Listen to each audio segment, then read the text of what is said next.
हाँ जी। अब देखिए आज की अपन क्लास चालू कर रहे हैं। लास्ट क्लास से मैं आगे बढ़ूंगा। लास्ट क्लास में हम लोग अपना टॉपिक पढ़ रहे थे वर्किंग कैपिटल मैनेजमेंट का।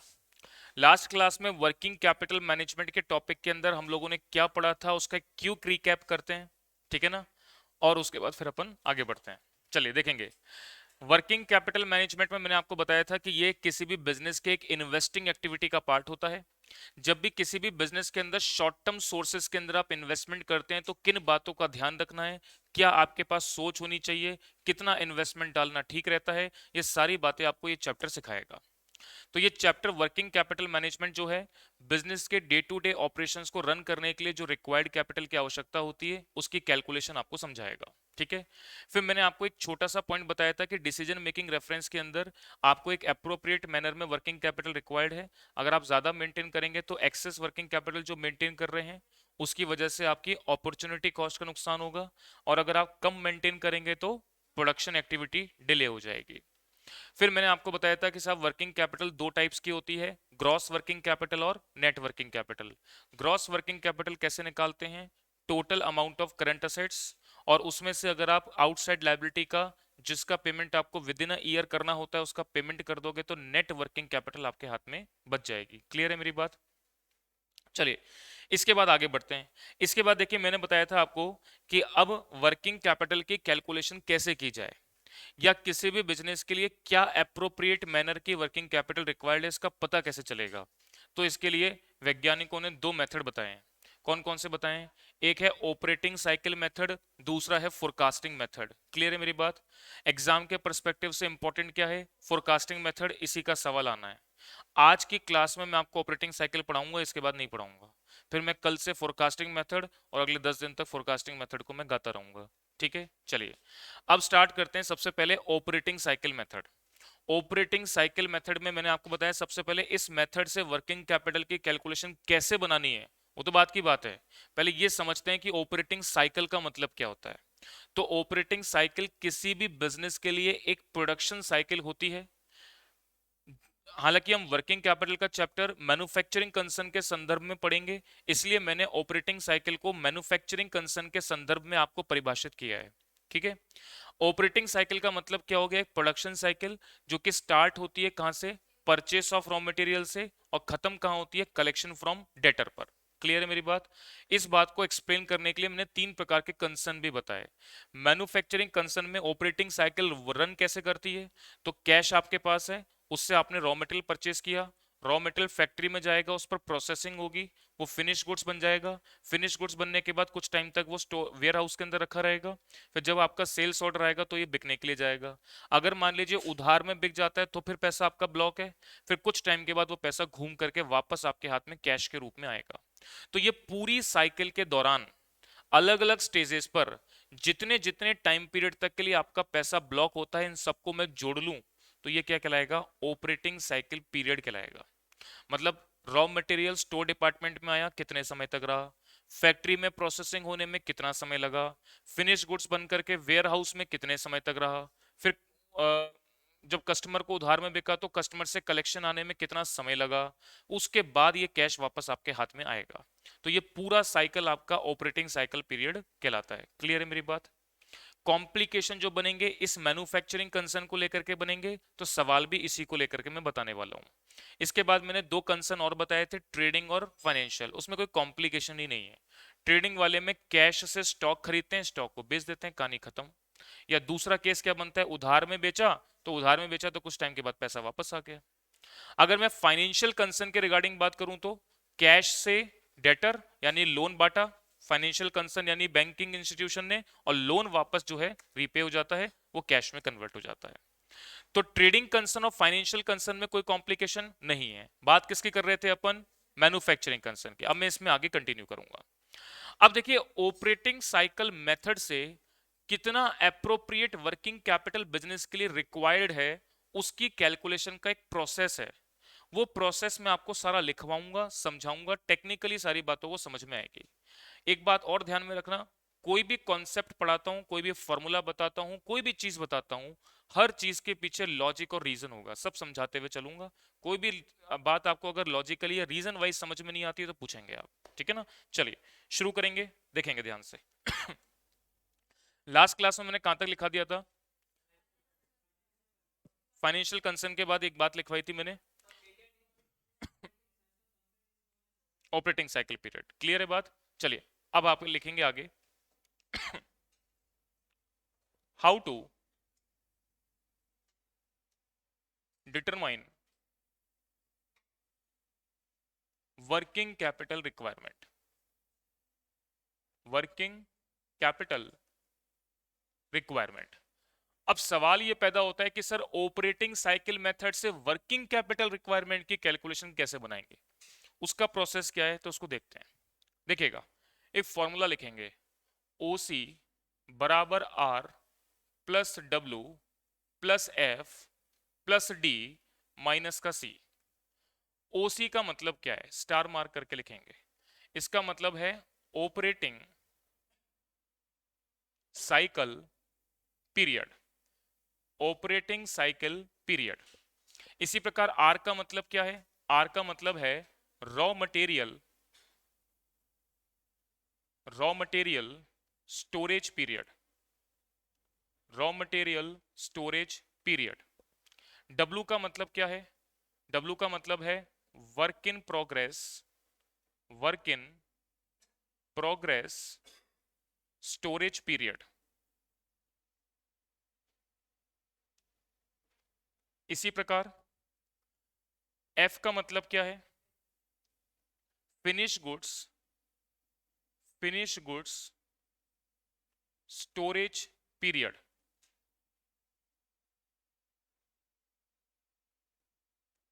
डी का मतलब क्या है? Debtors collection period, debtors collection period. और सी का मतलब क्या है?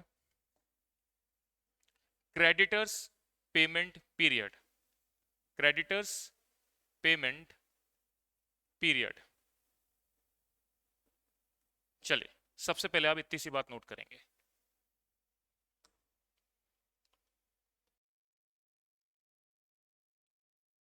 हाँ जी यहां तक की बात नोट करी। चलिए एक बार समझना, फिर इन सारी चीजों की कैलकुलेशन कैसे करते हैं उसका पूरी एक्सप्लेनेशन मैं आपको दूंगा। पहले एक बार जनरल बात समझेंगे। देखो सबसे पहले वर्किंग कैपिटल रिक्वायरमेंट की कैलकुलेशन के लिए पहला काम क्या करना है? पहला काम करना है पीरियड कैलकुलेशन का, कि कितने पीरियड के लिए आपका पैसा रॉ मटेरियल पर, डब्ल्यूआईपी पर, फिनिश गुड्स पर, डेटर्स के पास ब्लॉक रहता है। सबसे पहले क्या काम कर रहा हूं मैं? पीरियड कैलकुलेशन का।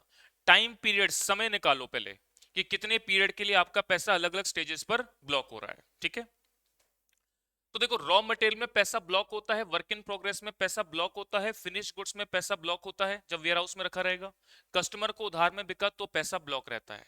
लेकिन मैंने माइनस क्या किया है? क्रेडिटर्स पेमेंट पीरियड, इसमें पैसा ब्लॉक नहीं होता। कारण क्या है उसको समझना। जैसे मान लीजिए मैंने किसी सप्लायर से रॉ मटेरियल 1 महीने के उधार पर परचेज कर लिया, तो क्या रॉ मटेरियल आज सप्लायर से आ गया मेरे पास? बिल्कुल आ गया। क्या मैंने उसको आज पेमेंट कर दिया? क्या नहीं किया। उसको क्या बोला मैंने?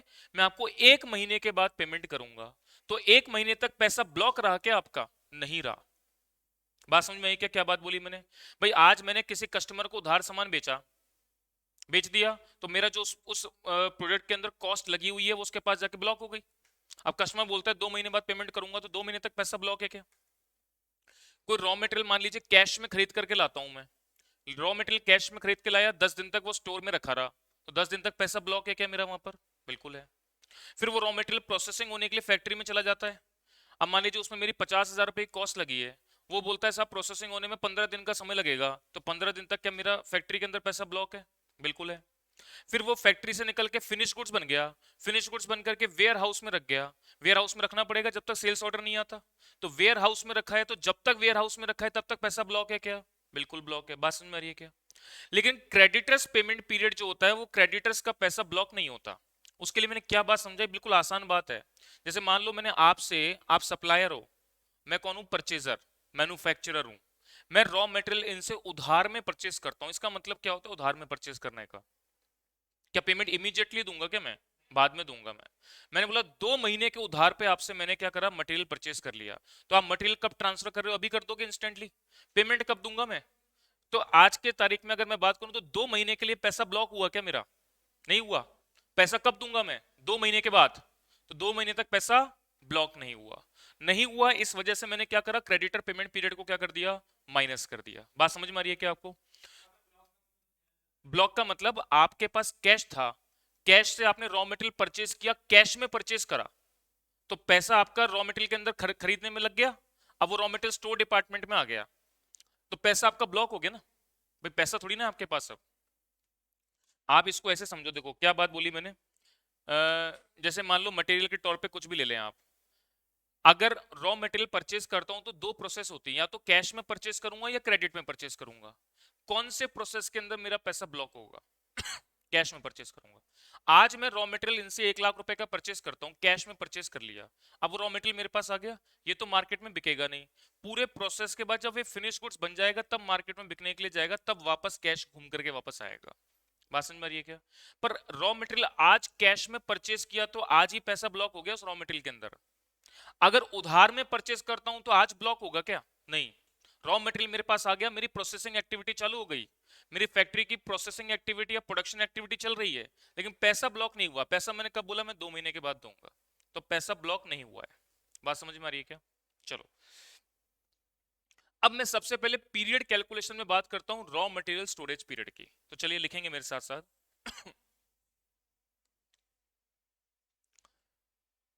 सबसे पहला पॉइंट नंबर 1, बात करते हैं कि रॉ मटेरियल स्टोरेज पीरियड कैसे निकालते हैं। रॉ मटेरियल स्टोरेज पीरियड, हाँ जी, रॉ मटेरियल स्टोरेज पीरियड का क्या मतलब है इसको समझते हैं। देखिएगा, इसमें लिखेंगे it is the time for which raw material are kept in store, kept in store until, कब तक? until factory are required for processing। जब तक फैक्ट्री को जरूरत नहीं पड़ेगी तब तक वो रॉ मटेरियल स्टोर डिपार्टमेंट के अंदर रखा रहेगा। अब इसकी कैलकुलेशन कैसे बनेगी उसको देखते हैं। देखिए, इसके लिए एक फॉर्मूला लिखवा रहा हूं मैं, क्या है? Average stock of raw material, average stock of raw material divided by average raw material consumed per day. और ध्यान से सुनना मैं क्या बात बोल रहा हूं, एक फॉर्मूला और है, क्या है? Average stock of raw material, raw material को मैंने आरएम लिख दिया, कोई दिक्कत नहीं है, divided by raw material consumed during the year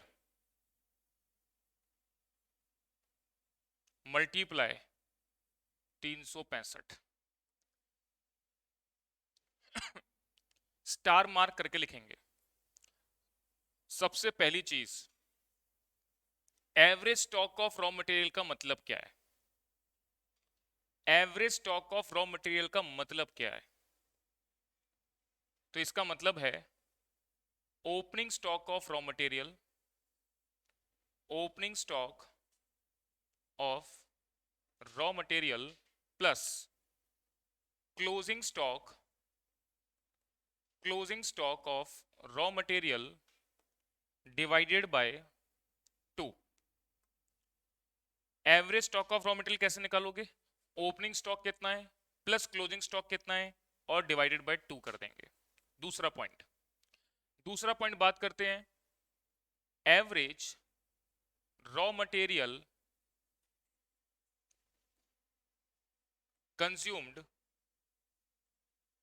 per day, ये कैसे निकालोगे? तो इसके लिए लिखेंगे raw material consumed divided by 365। फिर स्टार मार्क करके एक चीज और लिखेंगे कि रॉ मटेरियल कंज्यूम्ड का मतलब क्या है। रॉ मटेरियल कंज्यूम्ड का मतलब क्या है? इसको कैसे निकाला जाता है? Opening stock of raw material plus purchase of raw material,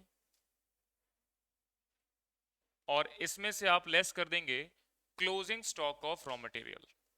short में लिखा है मैंने ओएस यानी ओपनिंग स्टॉक, आरएम का मतलब हो गया रॉ मटेरियल, सीएस का मतलब हो गया क्लोजिंग स्टॉक।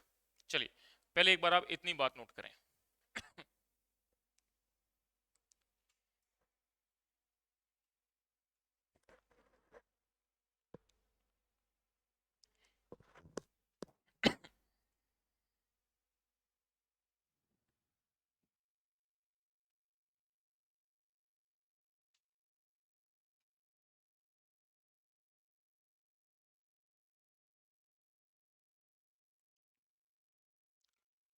एक फॉर्मूला समझने की जरूरत है, बाकी सब आगे से अपने आप समझ में आ जाएंगे। मैं इस फॉर्मूले को एक्सप्लेन करूंगा अभी कि ये बनाया कैसे है।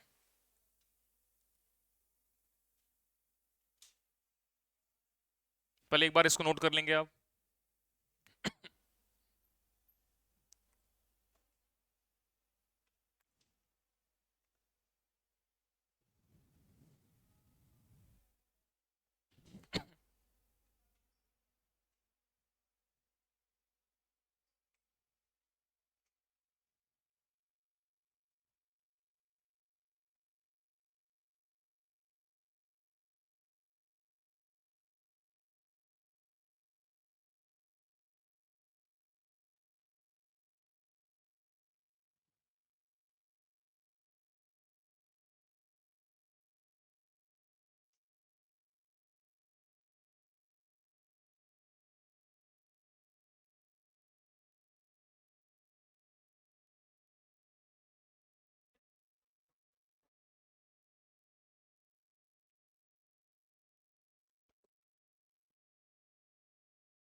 चलिए आगे बढ़े।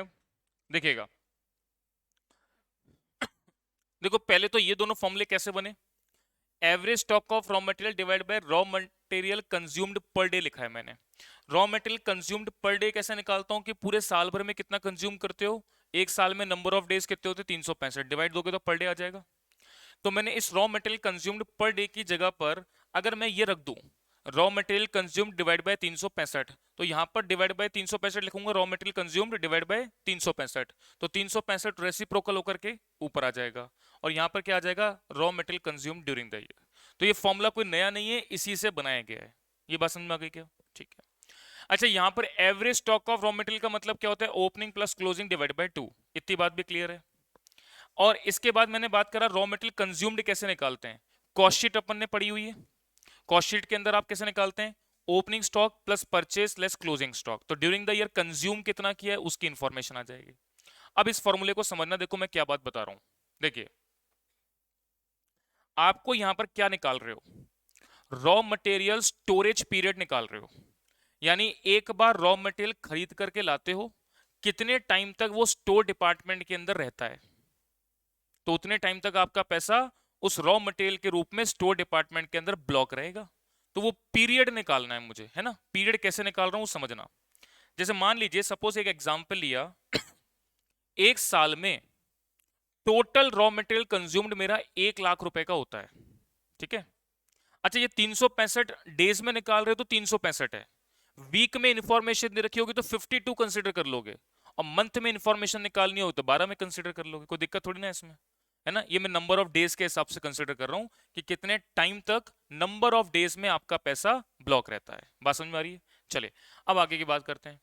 अब देखिए, मैं एक एग्जांपल ले रहा हूं आपके सामने, क्या कि पूरे साल भर में मैं 1 लाख रुपए का रॉ मटेरियल कंज्यूम करता हूं, ठीक है ना। इंफॉर्मेशन दे रहा हूं मैं, 1 लाख रुपए का रॉ मटेरियल कंज्यूम करता हूं।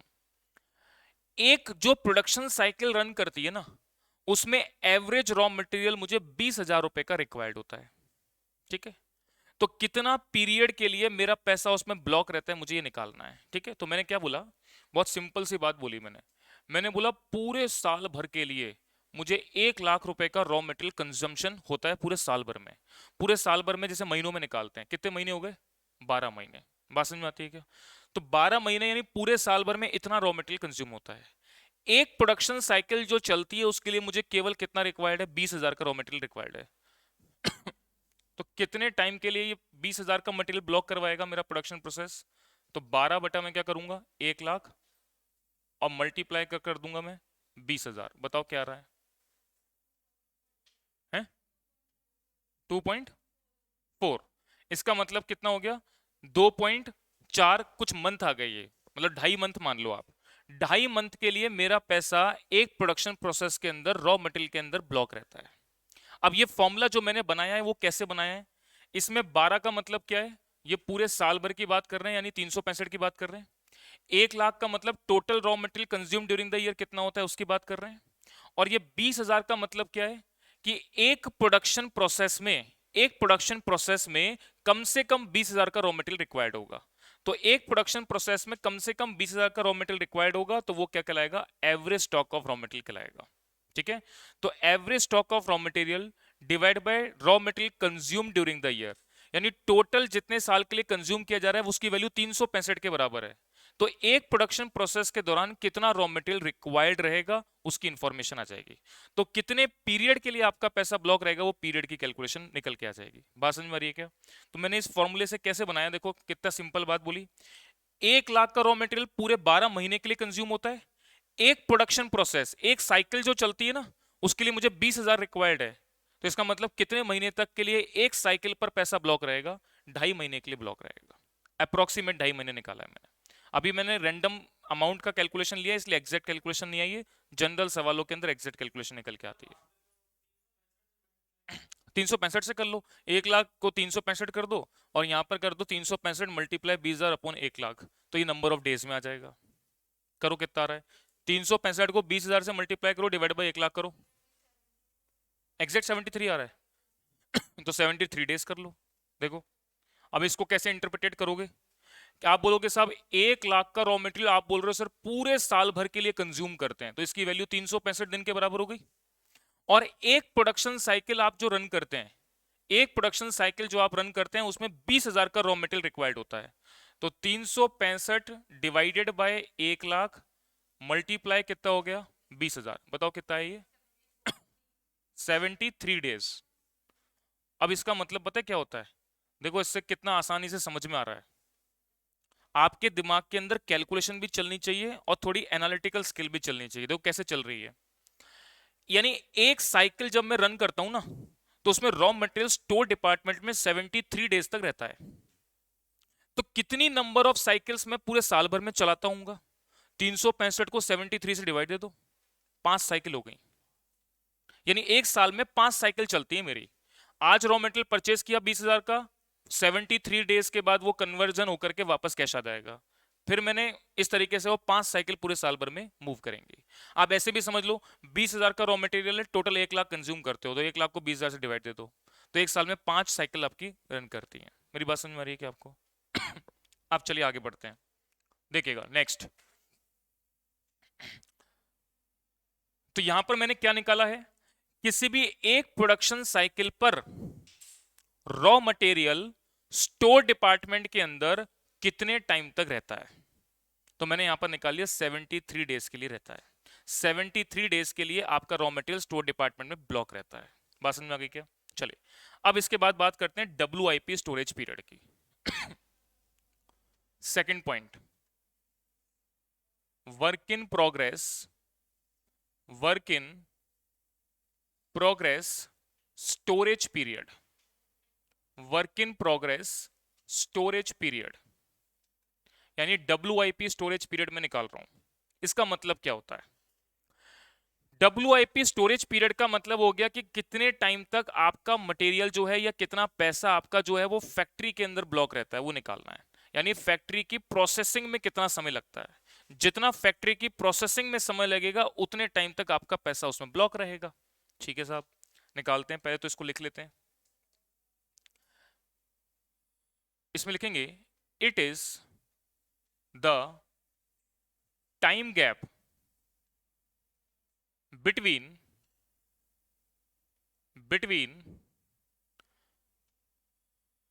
Raw material issued to factory and as a finished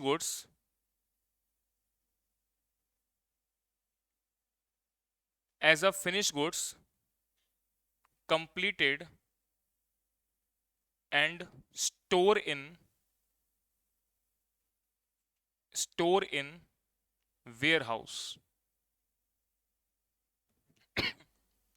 यानी रॉ मटेरियल आपका फैक्ट्री के लिए इशू किया गया, तब से लेकर के जब तक वो फिनिश गुड्स नहीं बन जाता और वेयर हाउस में नहीं रखा जाता, तब तक का पीरियड आपका वो रॉ मटेरियल कहाँ रहेगा? फैक्ट्री में रहेगा। भाई रॉ मटेरियल अब कहाँ जाएगा? फैक्ट्री में जाएगा। फैक्ट्री में प्रोसेसिंग होगी, फिनिश गुड्स बन के वेयर हाउस में रख जाएगा। तो जितने टाइम तक रॉ मटेरियल इशूड होता है, तब से लेकर के जब तक वो वेयर हाउस में नहीं जाता, तब तक वो रॉ मटेरियल कहाँ तक है?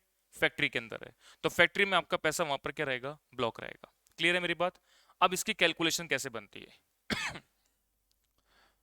तो देखिए फॉर्मूला क्या बोला मैंने, average stock of WIP, work in progress को मैं लिख रहा हूं WIP, average stock of WIP divided by average production cost. Average production cost, production cost का मतलब भाई फैक्ट्री में काम कर रहे हो तो प्रोडक्शन कॉस्ट लोगे, कितना प्रोसेसिंग में टाइम लग रहा है, कितनी प्रोडक्शन कॉस्ट लग रही है, प्रोडक्शन कॉस्ट पर डे। एक फॉर्मूला और बना सकते हो, कैसे? Average stock of WIP divided by total production cost, total production cost multiply 365। चलिए स्टार मार्क करके लिखेंगे कि एवरेज स्टॉक ऑफ WIP का क्या मतलब है। एवरेज स्टॉक ऑफ WIP का क्या मतलब है? एवरेज स्टॉक ऑफ WIP का मतलब opening stock of WIP plus closing stock of WIP divided by 2, divided by 2। ये एवरेज स्टॉक ऑफ WIP आ गया। अब आप निकालेंगे average production cost per day, average production cost per day. तो कैसे निकालेंगे? Total production cost divided by 365।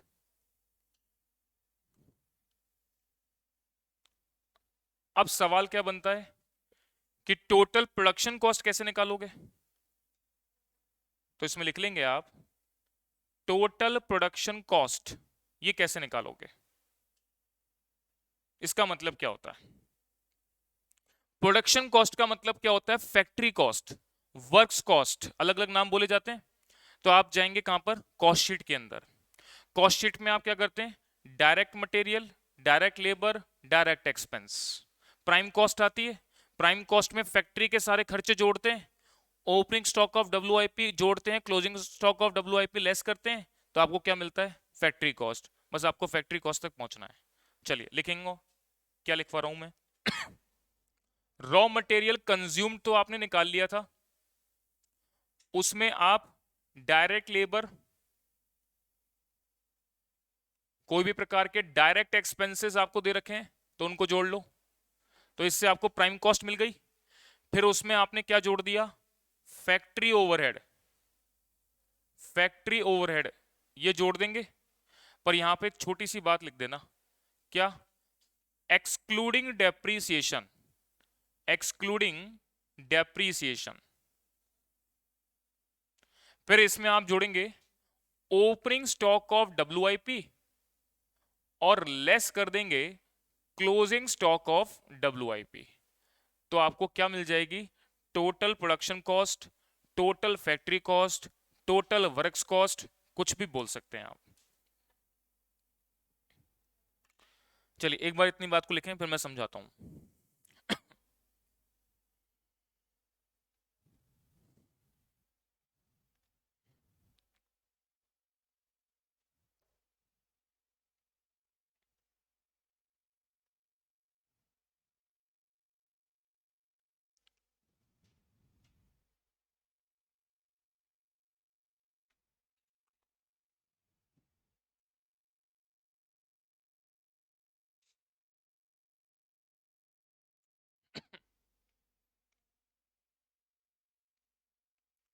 अब देखिए फैक्ट्री ओवरहेड की बात कर रहा हूं, ध्यान से सुनना मेरी बात को, जो बातें एडिशनल इसमें ध्यान रखनी है वो क्या है। फैक्ट्री ओवरहेड का मतलब indirect material, indirect labour, indirect expenses जोड़ना, फैक्ट्री के जो भी खर्चे हैं फैक्ट्री प्रीमाइसेस में जो भी हो रहे हैं। अच्छा, मैंने अगर आपको बोला कि साहब डेप्रीसिएशन मैं फैक्ट्री की प्लांट एंड मशीनरी पे चार्ज करता हूं, तो उसको कहां दिखाता हूं मैं कॉस्ट शीट के अंदर? फैक्ट्री ओवरहेड में। कोई भी प्रकार का डेप्रीसिएशन आप चार्ज करते हो, कोई भी प्रकार का रिपेयरिंग एक्सपेंसेस आप चार्ज करते हो जो कि फैक्ट्री प्रीमाइसेस में काम आने वाली असेट से रिलेटेड है, वो कहां जाएगा? फैक्ट्री कॉस्ट में जाएगा। इतनी बात समझ में आती है? यहां पर मैंने क्या बोला? Excluding depreciation. इसका मतलब क्या कि डेप्रीसिएशन की वजह से कोई पैसा ब्लॉक नहीं होता है। आप क्या करते हैं? डेप्रीसिएशन एक प्रोविजन क्रिएट करते हैं प्रॉफिट एंड लॉस अकाउंट से। क्यों? ताकि एक फ्यूचर टाइम पे उस असेट को रिप्लेस किया जा सके।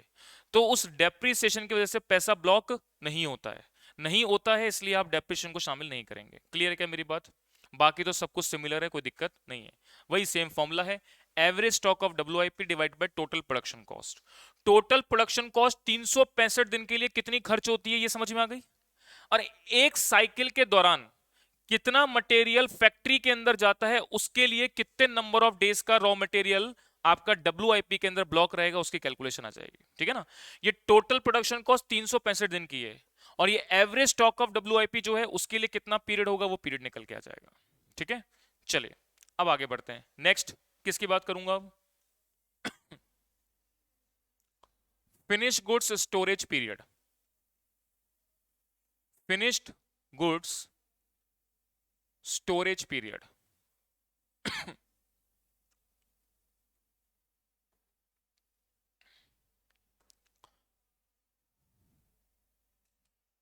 लिखेंगे it is the time for which finished goods are kept in warehouse until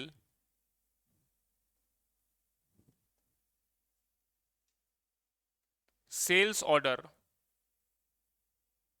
are received।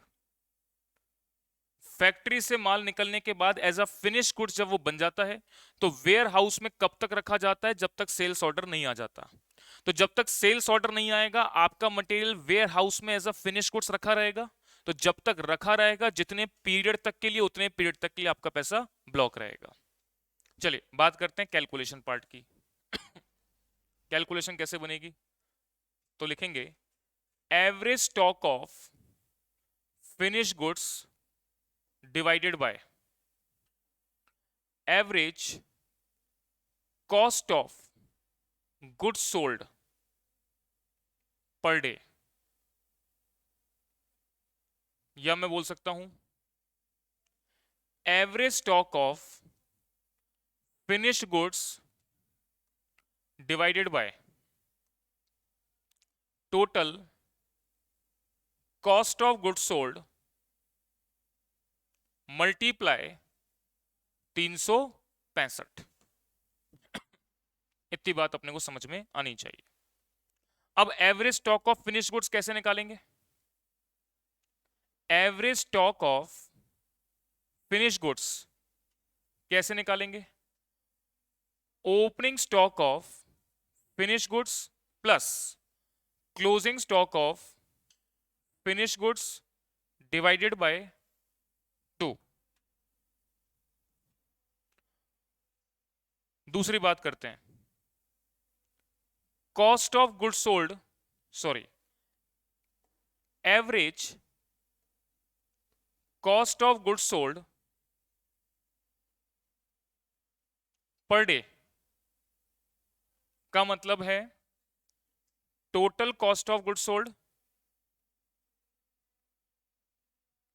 Total cost of good sold divided by 365। और total cost of good sold कैसे निकालेंगे? Total cost of good sold कैसे निकालेंगे? अब इस बात को ध्यान से समझना।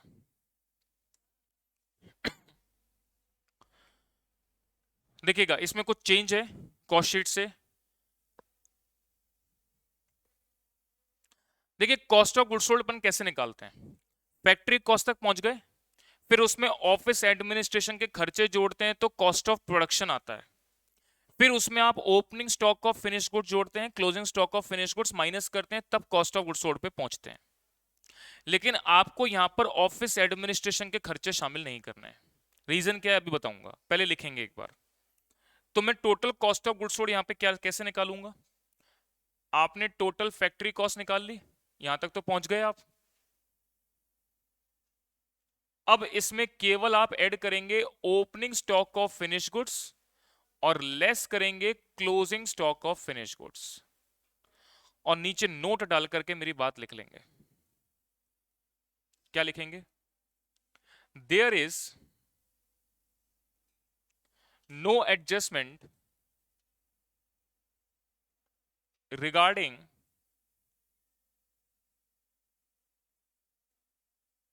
office administration and, कई बार सेलिंग खर्चे भी कई बार गलती कर देते हैं तो मैं यहां पर लिखवा रहा हूं, हालांकि सेलिंग के खर्चे तो अभी आते ही नहीं है।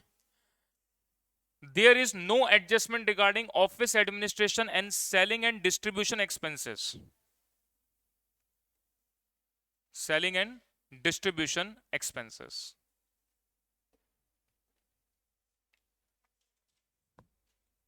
चलिए, अब इसका पॉइंट क्या है पहले एक बार कॉपी कर लो, फिर समझाता हूं।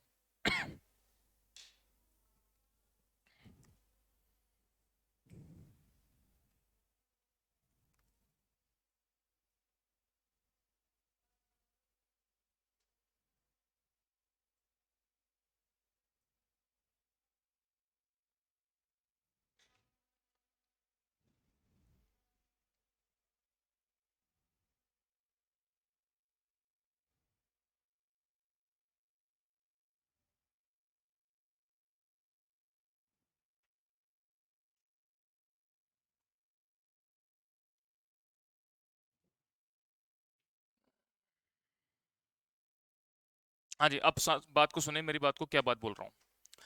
देखिए, यहां पर जब फैक्ट्री से माल निकलने के बाद सवाल क्या है, पहले उसको समझना। पहले सवाल क्या है? सवाल ये है कि सर आपने कॉस्ट ऑफ गुड्स सोल्ड में ऑफिस एडमिनिस्ट्रेशन का खर्चा शामिल क्यों नहीं करा? ठीक है ना।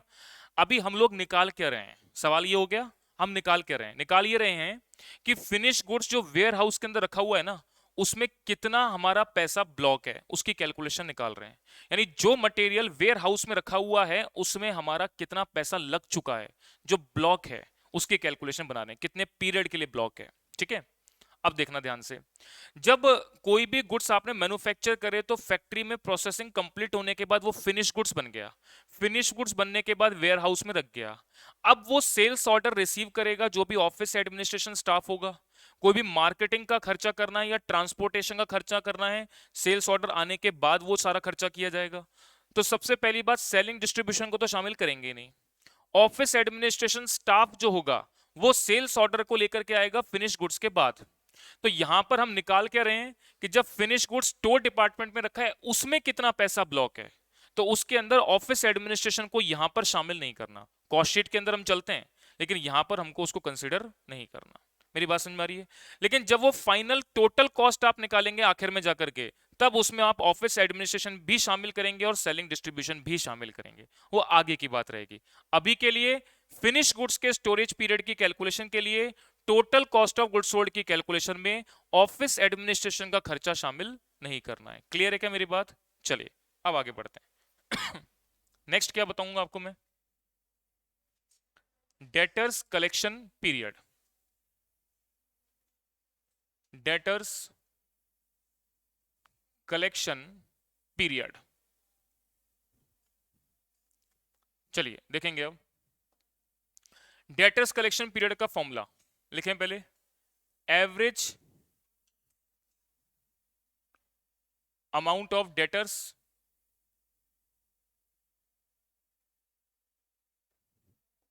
डिवाइडेड बाय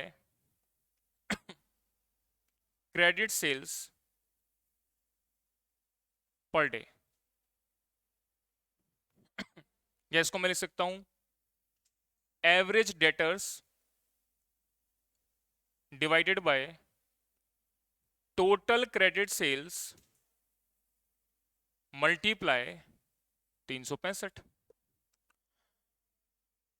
पहला सवाल कि सर एवरेज डेटर्स का मतलब क्या है, तो आप बोलेंगे sir opening debtor plus closing debtors और divided by 2।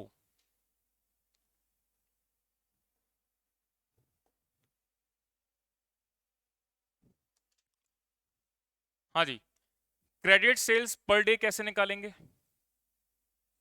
Credit sales per day कैसे निकालेंगे, तो टोटल क्रेडिट सेल्स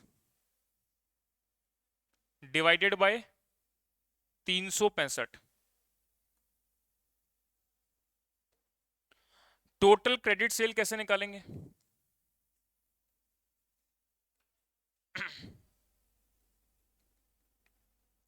तो टोटल क्रेडिट सेल्स के लिए टोटल सेल्स में से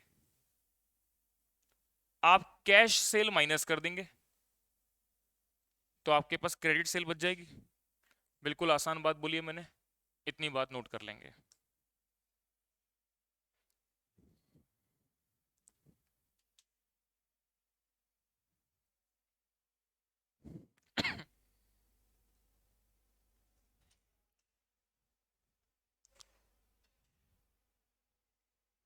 समझ में आ रहा है मुनन, जब पढ़ रखा है क्या?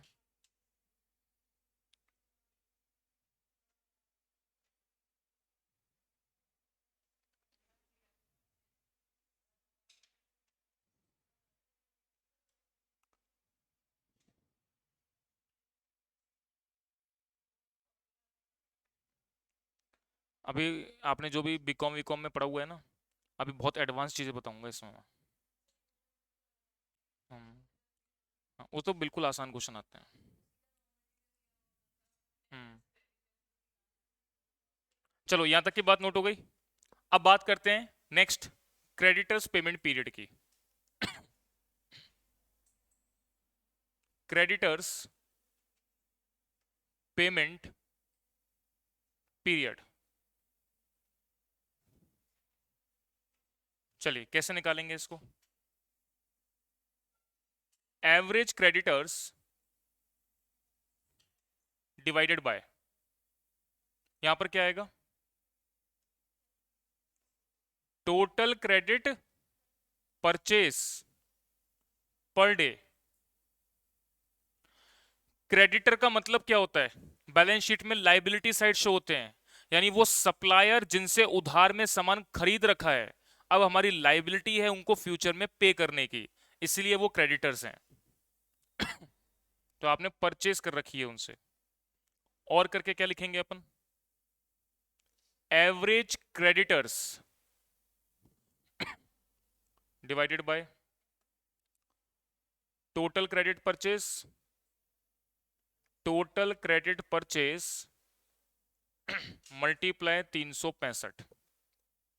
पहला पॉइंट, एवरेज क्रेडिटर्स, तो opening creditors plus closing creditors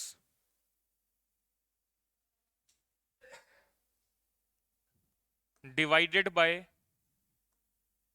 2।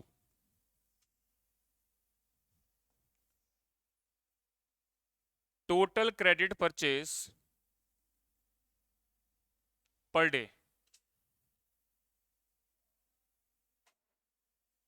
तो total credit purchase divided by 365, और टोटल क्रेडिट परचेज का मतलब टोटल क्रेडिट परचेज का मतलब टोटल परचेज में से कैश परचेज माइनस कर देंगे, तो आपके पास क्रेडिट परचेज प्राप्त हो जाएगी।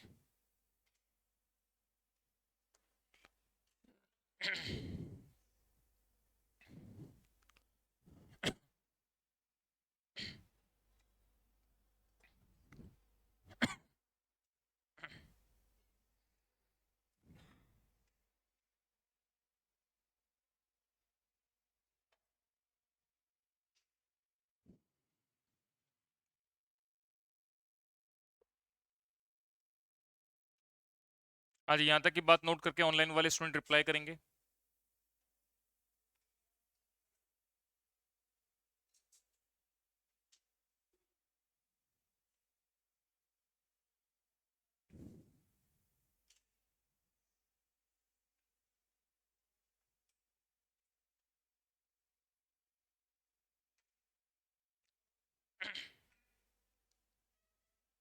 चलिए यहां तक की बात नोट हो गई, अब आगे बढ़ते हैं। क्या हुआ?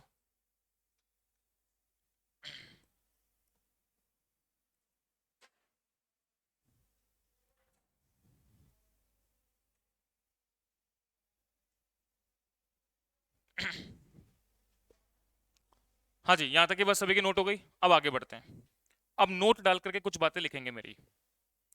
नोट, नोट नंबर 1, सबसे पहली, if clear information about opening and closing balances are not given, then given balance will be considered as average balance।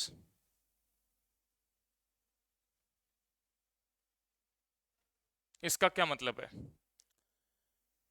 जैसे आपको बोला हुआ है opening stock of raw material, closing stock of raw material अलग अलग नहीं बता रखा, सिर्फ बता रखा है रॉ मटेरियल इतना है, तो उसी को आपको एवरेज बैलेंस मानना है। क्लियर है मेरी बात? चलिए दूसरा नोट लिखेंगे। लिखेंगे if corresponding value if corresponding value of any factor is not given in the question, then next best factor will be considered for the calculation of raw material, WIP and finished goods storage period। पहले एक बार note करो फिर समझाता हूं इसका मतलब क्या है। हाँ जी, इतनी बात नोट करेंगे पहले।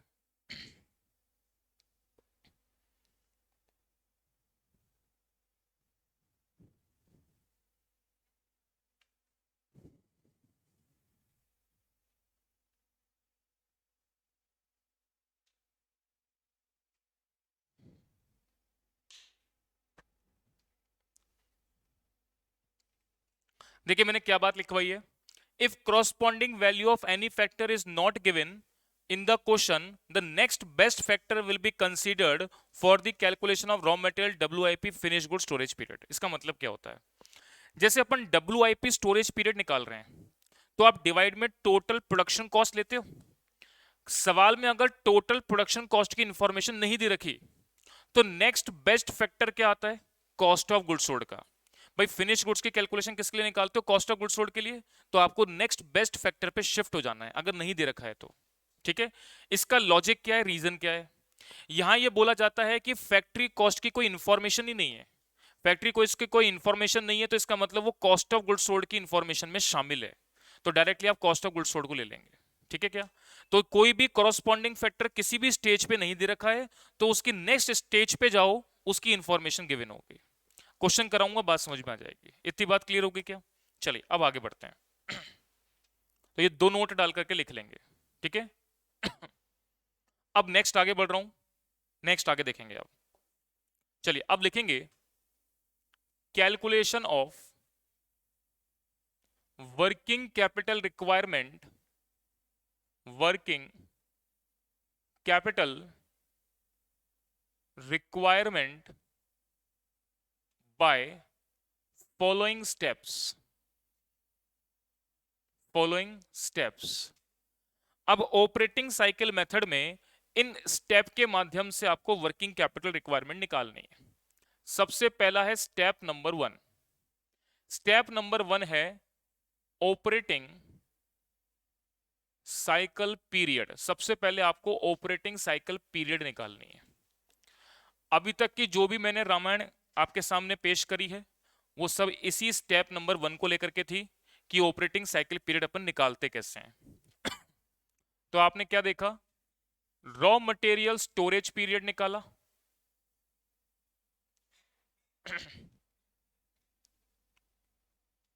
इसमें आपने ऐड कर दिया WIP स्टोरेज पीरियड,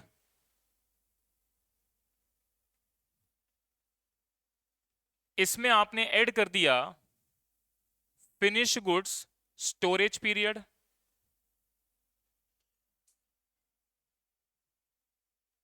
इसमें आपने ऐड कर दिया debtors collection period, debtors collection period,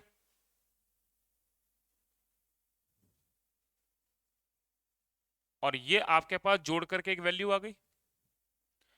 इसमें से आप माइनस कर देंगे क्रेडिटर्स पेमेंट पीरियड, ये आप माइनस कर देंगे तो आपको मिल जाएगा operating cycle period, operating cycle period.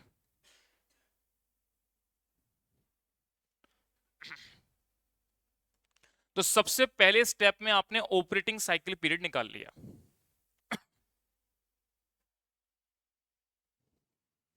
चलिए स्टेप नंबर 1 नोट कर लें पहले, 10 मिनट, ठीक है।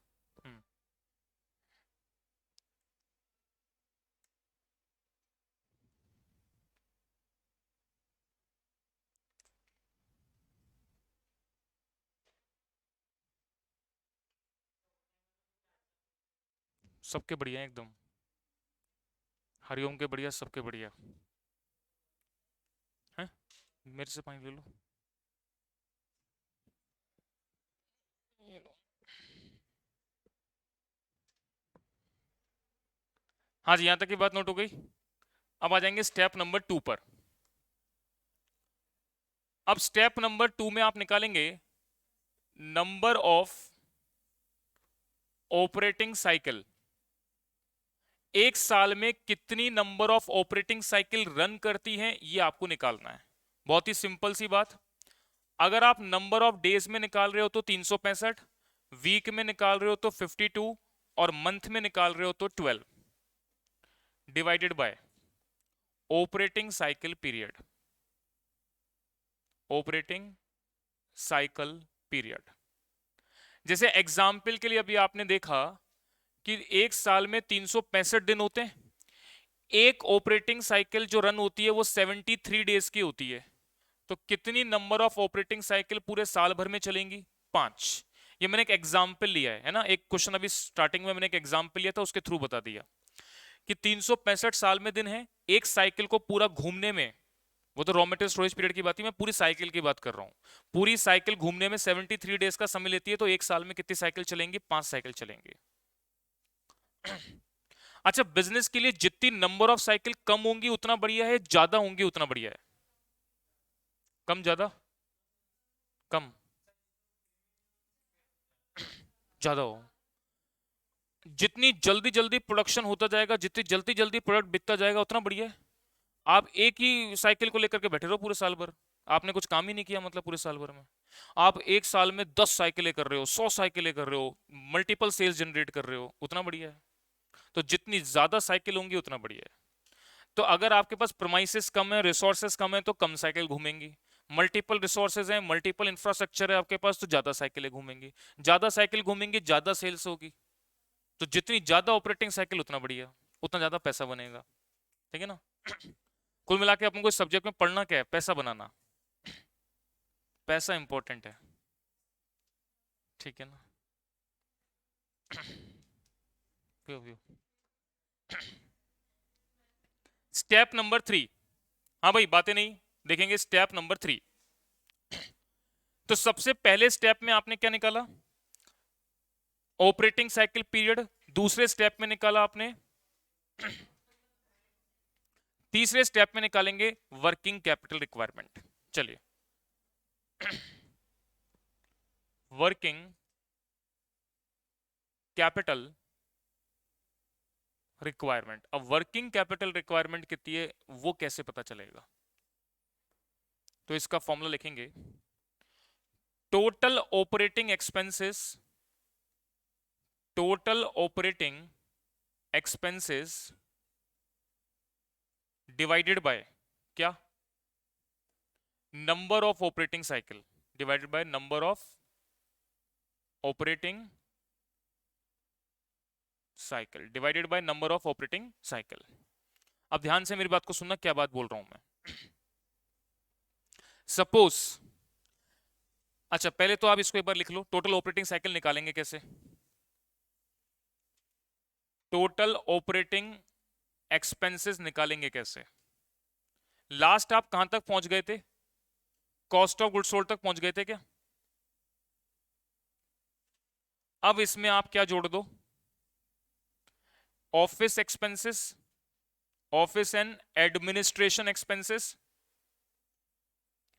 और इसमें आप क्या जोड़ दोगे? Selling and distribution expenses. तो जो आपकी कॉस्ट ऑफ सेल्स निकल करके आती है ना, वही आपकी टोटल ऑपरेटिंग एक्सपेंसेस के रूप में जानी जाएगी।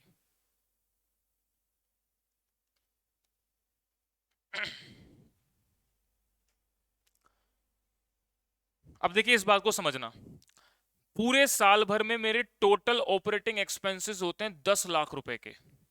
नंबर ऑफ ऑपरेटिंग साइकिल में एक साल में 5 रन करता हूं, तो हर ऑपरेटिंग साइकिल के लिए कितना पैसा आपका ब्लॉक रहेगा पूरा मिलाकर के? तो आप क्या करेंगे? डिवाइड देकर बताओ कितना रहा है? 2 लाख रुपए। तो यानी एक ऑपरेटिंग साइकिल को रन करने के लिए मुझे 2 लाख रुपए की जरूरत तो कम से कम पड़ेगी। अब ये जो साइकिल रन करती है ना, ये साइकिल कैसे रन करती है उसको समझना। जैसे रॉ मटेरियल आपने परचेस किया, फिर वो फैक्ट्री में चला गया, तो क्या रॉ मटेरियल स्टोर डिपार्टमेंट खाली बैठा रहेगा? आप ये सोचो कि साहब वो फैक्ट्री से फिनिश गुड्स बनेगा, कस्टमर को बिकेगा, जब पैसा आएगा तब रॉ मटेरियल खरीदेंगे, ऐसा नहीं होता। हमेशा वर्किंग कैपिटल आपको मेंटेन करके रखनी पड़ती है जितनी भी रिक्वायर्ड है। जैसे ही रॉ मटेरियल फैक्ट्री में गया, स्टोर डिपार्टमेंट खाली, नया ऑर्डर लिया और नए ऑर्डर से वो स्टॉक को भर दिया। फैक्ट्री आगे फिनिश गुड्स में गया, फिर वो रॉ मटेरियल क्या बन गया? WIP, और फिर रॉ मटेरियल खाली हुआ, फिर से आपने ऑर्डर दे दिया। बात समझ में आ रही है क्या? तो ये साइकिल कंटिन्यू एफर्ट से क्या करती रहती है? वर्क करती रहती है। तो एक ऑपरेटिंग साइकिल पूरी जब रन करती है तो कितना खर्चा लगता है उसमें? 2 लाख रुपए का लगता है। तो ये 2 लाख रुपए आपको ऑलवेज वर्किंग कैपिटल के रूप में मेंटेन करके रखना पड़ेगा, क्योंकि आपकी प्रोडक्शन साइकिल रुकनी नहीं चाहिए। क्लियर है क्या मेरी बात? एक फाइनल स्टेप और लिखेंगे। आप सोच रहे हैं सर रुक ही नहीं रहे हो। स्टेप नंबर 4 लिखेंगे final amount of working capital requirement. Final amount of working capital requirement. Final amount of working capital requirement कैसे निकालेंगे देखिएगा। चलिए, आपने वर्किंग कैपिटल रिक्वायरमेंट अभी निकाली as per step 3। Working capital requirement अभी आपने निकाली है एज पर स्टेप 3 के अकॉर्डिंगली। इसमें आप ऐड करेंगे एक्सपेक्टेड कैश बैलेंस।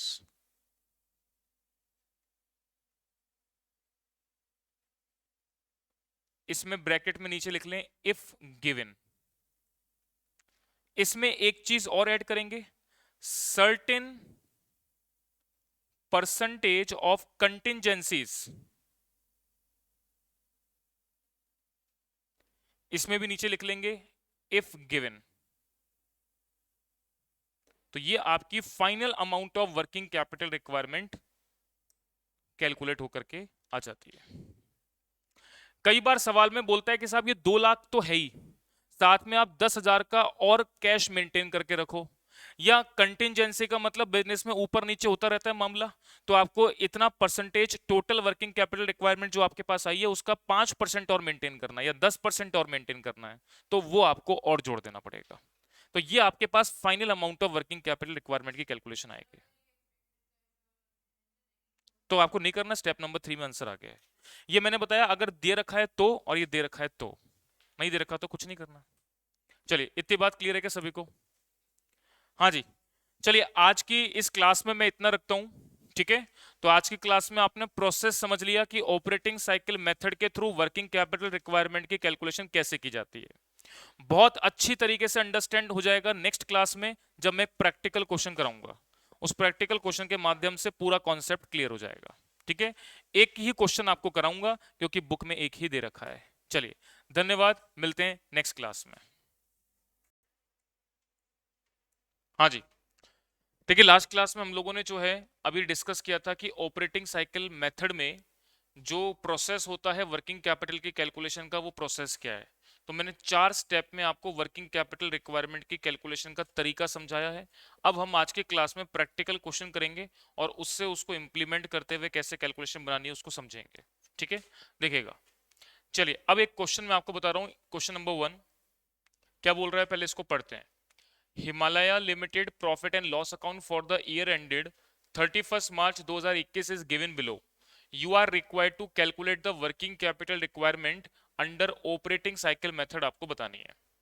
इंफॉर्मेशन आपको trading and profit and loss account की फॉर द ईयर एंडेड 31 मार्च 2021 आपको दे रखी है। क्या क्या दे रखी है पढ़ लेते हैं। ओपनिंग स्टॉक में raw material WIP finish goods आपको दे रखा है। इसी प्रकार से परचेज की इंफॉर्मेशन आपको दे रखी है, वेजेस एंड मैन्युफैक्चरिंग एक्सपेंसेस आपको दे रखे हैं, सेल्स की इंफॉर्मेशन आपको दे रखी है, क्लोजिंग स्टॉक में raw material WIP finish goods की इंफॉर्मेशन आपको दे रखी है। मेरी बात समझ में आ रही है? चलिए अब आगे बढ़ते हैं। वेजेस एंड मैन्युफैक्चरिंग एक्सपेंसेस आपको दे रखे हैं, ग्रॉस प्रॉफिट दे रखा है, फिर एडमिनिस्ट्रेशन सेलिंग एक्सपेंसेस की इंफॉर्मेशन है, नेट प्रॉफिट आ गया। इसके बाद आपको एडिशनल क्या दे रखा है, ओपनिंग एंड क्लोजिंग डेटर आपको दे रखे हैं, where is opening and closing creditors की इंफॉर्मेशन भी आपको दे रखी है, और वर्किंग कैपिटल रिक्वायरमेंट आपको बनानी है। तो कुल मिला के ट्रेडिंग P&L की इंफॉर्मेशन और opening balance of debtor and creditor की इंफॉर्मेशन दे रखी है। इस बिहाफ पे हमको कैलकुलेशन किस चीज की बनानी है, working capital requirement under the operating cycle method. करें शुरू अपनी। चलिए देखिएगा, question number 1, working capital requirement की कैलकुलेशन बनाना शुरू कर रहा हूं, देखते जाएंगे। तो चलिए लिखेंगे calculation of working capital requirement.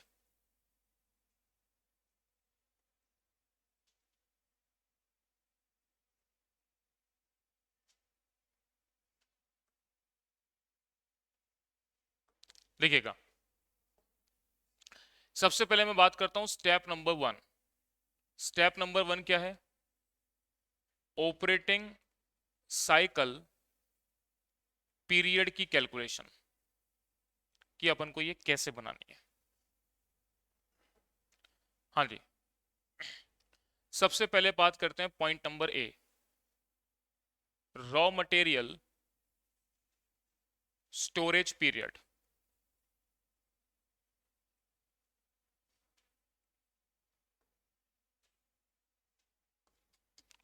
Formula है average stock of raw material divided by raw material consumed multiply 365। चलिए सबसे पहले निकालते हैं average stock of raw material. अब मैं फॉर्मूला नहीं लिखूंगा, डायरेक्टली मैं वैल्यू पुट करूंगा। Average stock of raw material कैसे निकालते हैं? Opening plus closing divide by 2। Opening दे रखा है 10,000, क्लोजिंग दे रखा है 11,000। तो देखिए मैंने लिखा 10,000 प्लस 11,000 डिवाइडेड बाय 2, कितना आ रहा है? ये आ रहा है 10,500। इसके बाद नेक्स्ट इसके बाद मैं बात कर रहा हूं रॉ मटेरियल कंज्यूम्ड की। तो रॉ मटेरियल कंज्यूम्ड कैसे निकालते हैं? Opening stock of raw material है 10,000 प्लस परचेस। तो देखो परचेस क्रेडिट बेसिस पे की जाती है 35,000 की, तो 35,000 का रॉ मटेरियल परचेस किया जाता है, तो जोड़ दो। क्लोजिंग माइनस कर दोगे कितना? 11,000। बताओ कितना आ रहा है? 34,000। ये आपके पास रॉ मटेरियल कंज्यूम्ड की इंफॉर्मेशन आ गई। चलिए अब यहां पर फॉर्मूले में वैल्यू रख दो। 10,500 डिवाइडेड बाय 34,000 मल्टीप्लाई 365, कितना आ रहा है? 112 पॉइंट, तो 113 कर दो। 113 दिन।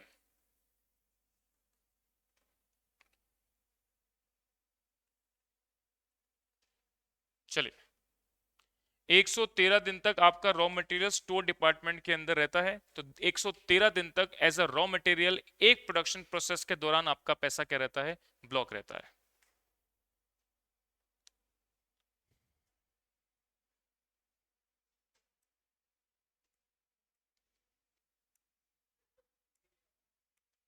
चलिए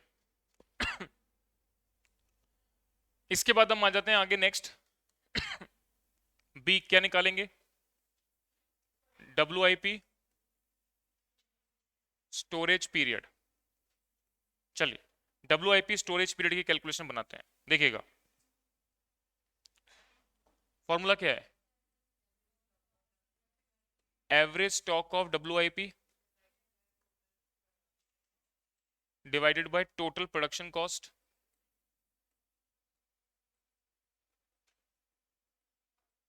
मल्टीप्लाई 365। सबसे पहले बात करते हैं एवरेज स्टॉक ऑफ WIP की।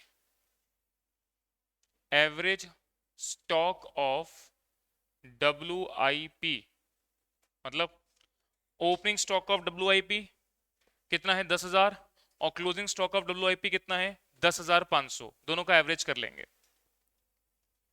चलिए तो मैंने लिखा यहां पर 10,000 प्लस 10,500 और डिवाइडेड बाय आ जाएगा 2,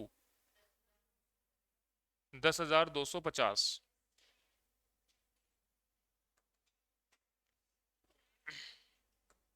हाँ जी, इसके बाद टोटल प्रोडक्शन कॉस्ट निकालते हैं।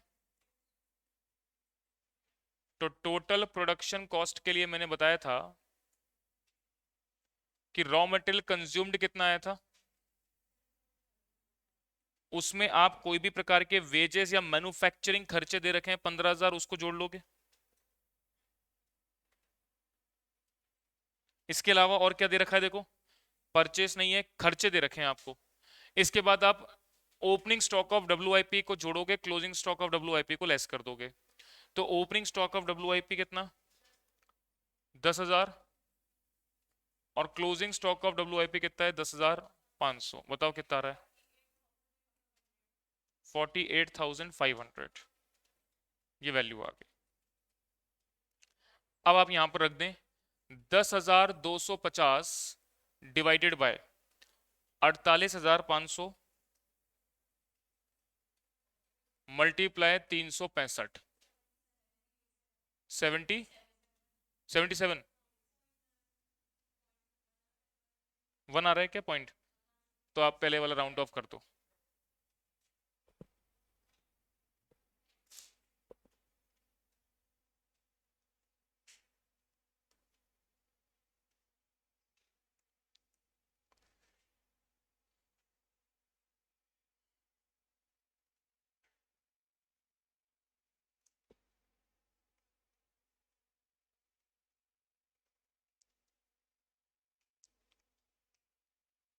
चलिए अब आगे बढ़ते हैं। Next finish good storage period निकालते हैं साहब। तीसरा फिनिश्ड गुड्स स्टोरेज पीरियड कैसे निकालेंगे? तो इसका फॉर्मूला है average stock of finish goods divided by total cost of goods sold. COGS भी बोल सकता हूं क्या मैं इसको? पता है क्या ये वाली बात आपको? अच्छा अच्छा, average stock of finish goods कैसे निकालते हैं?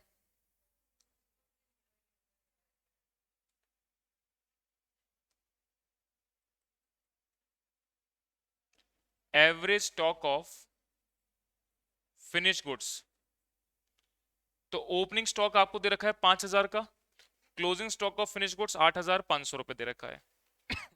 चलिए कर लेंगे। तो 5,000 प्लस 8,500 डिवाइडेड बाय 2, 6,750। चलिए कोई दिक्कत नहीं है, आगे बढ़ेंगे अपन। Total cost of goods sold निकालें।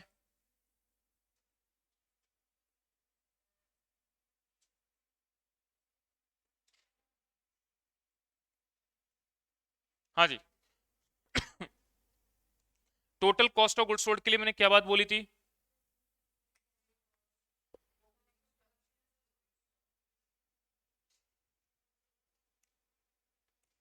हाँ जी, अब total cost of goods sold निकालते हैं अपन। फैक्ट्री कॉस्ट अपने को पता लग गई, प्रोडक्शन कॉस्ट आ चुकी है, उसमें ऑफिस का खर्चा नहीं जोड़ना है, सिर्फ ट्रीटमेंट आप फिनिश गुड्स का करोगे। तो फैक्ट्री कॉस्ट कितनी आई थी? प्रोडक्शन कॉस्ट कितनी आई थी? इसमें आप एडजस्टमेंट करेंगे, फिनिश गुड्स का ओपनिंग है 5,000, क्लोजिंग है 8,500, तो इसमें आप जोड़ देंगे 5,000 और लेस कर देंगे 8,500 रुपए हैं। ये आपके पास 45,000 वैल्यू आ गई। चलिए इसमें आप वैल्यू को पुट कर लें। हाँ जी, 6,750 डिवाइडेड बाय 45,000 और मल्टीप्लाई क्या कर दूंगा मैं? बताओ कितना आ रहा है? 55 डेज। चले, बिल्कुल आसान बातें मैं आपके साथ कर रहा हूं, कोई समस्या नहीं है इसमें। चलिए पॉइंट नंबर आ जाते हैं डी पर। क्या है D? Debtors collection period, customer से कलेक्शन आने में कितना समय लगता है, अब इसकी कैलकुलेशन बना रहे हैं। तो इसका फॉर्मूला बताया मैंने, average debtors divided by total credit sales multiply 365। चलिए एवरेज डेटर निकालते हैं।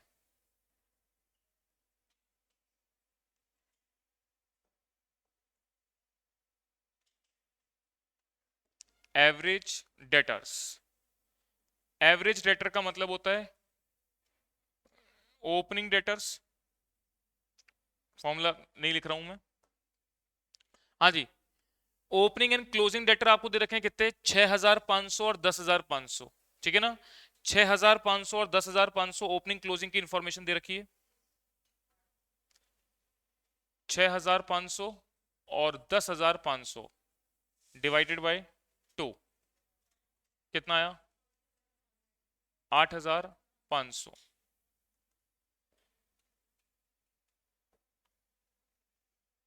और टोटल क्रेडिट सेल्स कितनी दे रखी है, देखो सेल्स आपको टोटल क्रेडिट दे रखी है 1,00,000 रुपए की।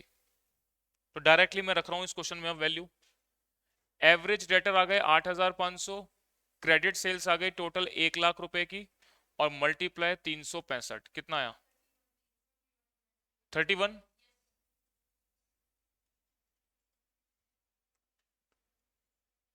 चलिए इतनी बात क्लियर होनी चाहिए, नोट कर लेंगे यहां तक की बात।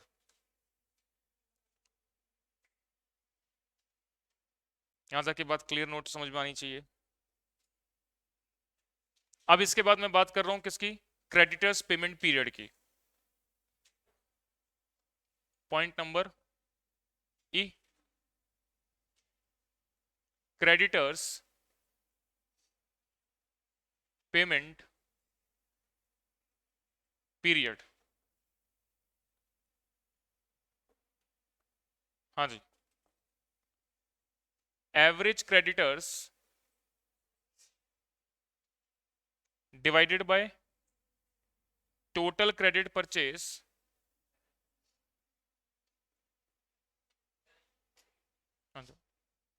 Total credit purchase multiply 365।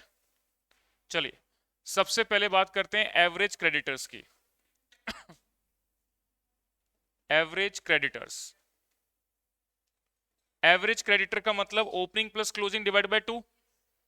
तो आपके पास क्रेडिटर की इंफॉर्मेशन ओपनिंग बता रखी है 5,000, क्लोजिंग बता रखी है 10,000। तो मैंने कैसे जोड़ दिया, देखो 5,000 प्लस 10,000 डिवाइडेड बाय 2 कितना आ गया, हाँ 7,500।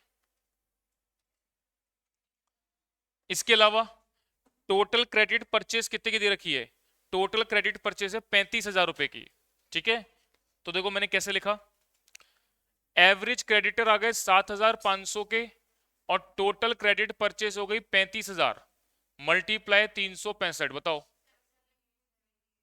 78 डेज। चलिए इतनी बात अपने को क्लियर होनी चाहिए, यहां तक की बात नोट करके एक बार मुझे रिप्लाई करके बताएंगे ऑनलाइन वाले स्टूडेंट कि अपने को इतनी बात क्लियर है क्या।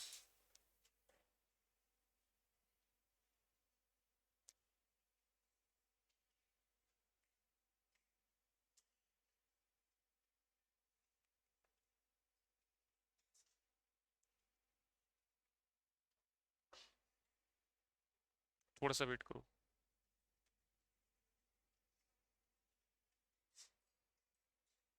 चलिए सभी को क्लियर है, अब आगे बढ़ते हैं।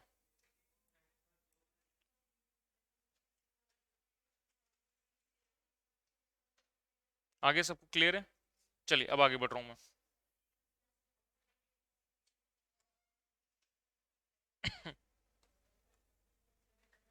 हाँ जी, तो अब स्टेप नंबर 1 में ऑपरेटिंग साइकिल पीरियड बता देंगे। Operating cycle period,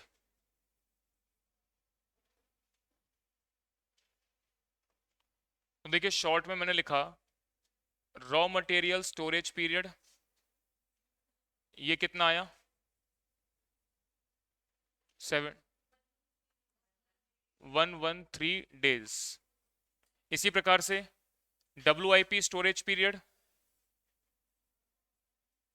WIP storage period आया कितना 77 days. Finish goods storage period कितना 55 डेज। इसके अलावा debtors collection period, debtors collection period कितना आया 31 डेज। टोटल बताओ। 70, 276 डेज। इसमें से माइनस कर देंगे आप क्रेडिटर्स पेमेंट पीरियड।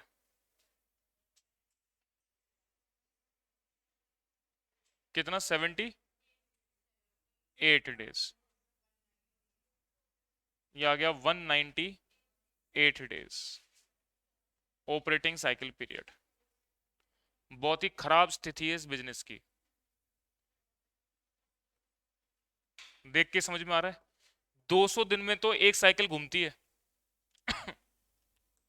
दो साइकिल भी पूरी एक साल भर में नहीं घूमती। पर क्या पता, एक साइकिल के अंदर ही करोड़ों रुपए कमा देते हैं। ठीक है, चलो यहां तक की बात नोट करके मुझे बताएंगे कि यहां तक की बात क्लियर है क्या? पहले स्टेप में ऑपरेटिंग साइकिल पीरियड निकालते हैं, वो मैंने निकाल लिया। कितना? 198 डेज।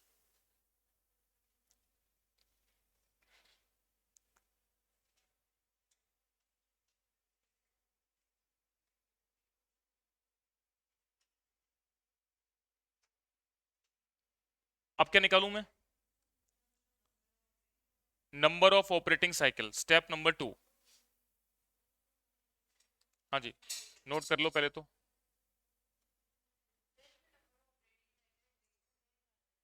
पॉइंटों में आएंगी। हाँ, ये भी इंफॉर्मेशन डेज में निकाली ना अपन ने, तो वो भी डेज में आएगा। अगर ये मंथ में निकालते, वो मंथ में निकालते। कुछ ना बोले तो हमेशा डेज में निकालना है। ठीक है, चलिए आगे बढ़ते हैं। अब मैं आ रहा हूं स्टेप नंबर 2। स्टेप नंबर 2 में क्या करेंगे? Number of operating cycle.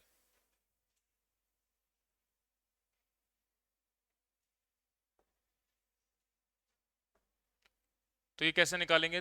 365 divided by operating cycle period. तो 365 डिवाइडेड बाय 198 कितना आ रहा है?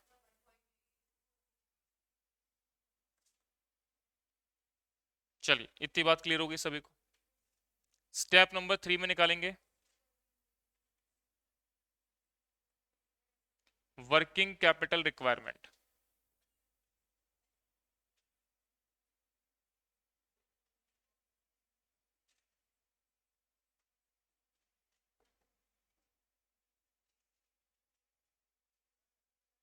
हाँ जी,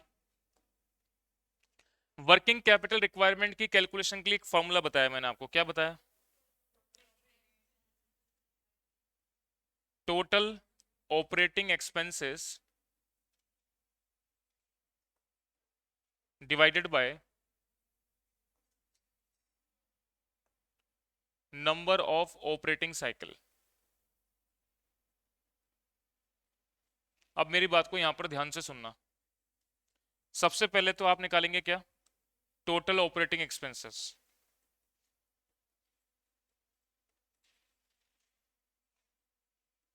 लास्ट कहां तक पहुंच गए थे आप? Cost of goods sold. तो सीओजीएस में आप क्या जोड़ेंगे अब? देखिएगा, एक तो एडमिन खर्चा दे रखा है, एक सेलिंग डिस्ट्रीब्यूशन खर्चा दे रखा है 15 और 10, यानी 25,000 रुपए। तो देखिए इसमें मैंने ऑफिस का खर्चा एंड सेलिंग एंड डिस्ट्रीब्यूशन का खर्चा जोड़ दिया। कॉस्ट ऑफ गुड्स सोल्ड कितनी आई थी? 45,000 प्लस 10,000 का ऑफिस का खर्चा है और 15,000 सेलिंग एंड डिस्ट्रीब्यूशन का। कितना आ गया? 70,000। पूरे साल भर में टोटल ऑपरेटिंग एक्सपेंसेस आपके कितने लगते हैं? 70,000 के। अब देखिए मैं यहां पर कैसे सॉल्व कर रहा हूं, इस बात को ध्यान से सुनना आप। देखो, टोटल ऑपरेटिंग एक्सपेंसेस तो आ गए 70,000, डिवाइड करेंगे नंबर ऑफ ऑपरेटिंग साइकिल से। तो नंबर ऑफ ऑपरेटिंग साइकिल पॉइंटों में आ रही है, तो आपको कैसे वैल्यू रखनी है एग्जैक्ट आंसर मैच करने के लिए, वो मैं बता रहा हूं। आप यहां पे 1.84 मत रखो, ये 365 अपॉन 198 है ना, इसको पूरा रख लो आप। ठीक है ना? देखो 365 अपॉन 198, तो ये भी वैल्यू तो 1.84 के बराबर ही तो आएगी। इससे होगा क्या? ये 198 रेसिप्रोकल होकर के ऊपर चला जाएगा। इसको मैं अलग से रख देता हूं। देखो मैं क्या बोल रहा हूं, 70,000 डिवाइडेड बाय 365 अपॉन 198। ये 198 रेसिप्रोकल होकर के ऊपर चला जाएगा, तो मैं इसको कैसे लिख सकता हूं,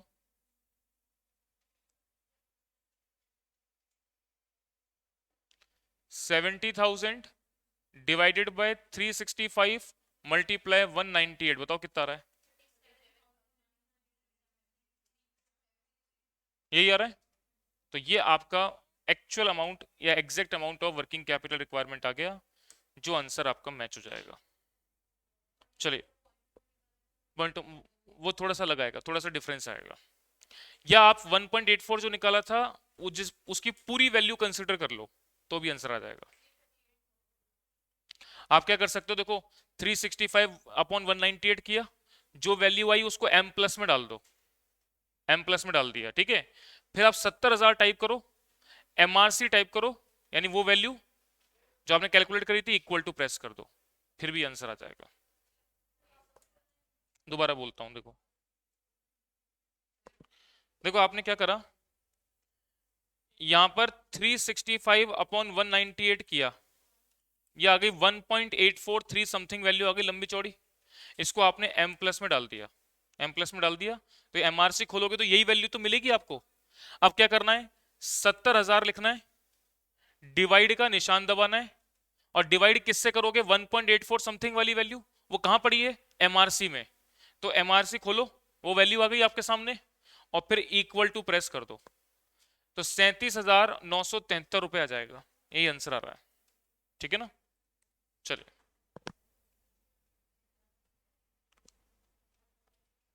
हाँ जी, यहां तक की बात नोट करके मुझे रिप्लाई करेंगे एक सुंदर सा, कि आपने को इतनी बात क्लियर हो गई क्या, बात क्लियर है तो डन का रिप्लाई करें मुझे।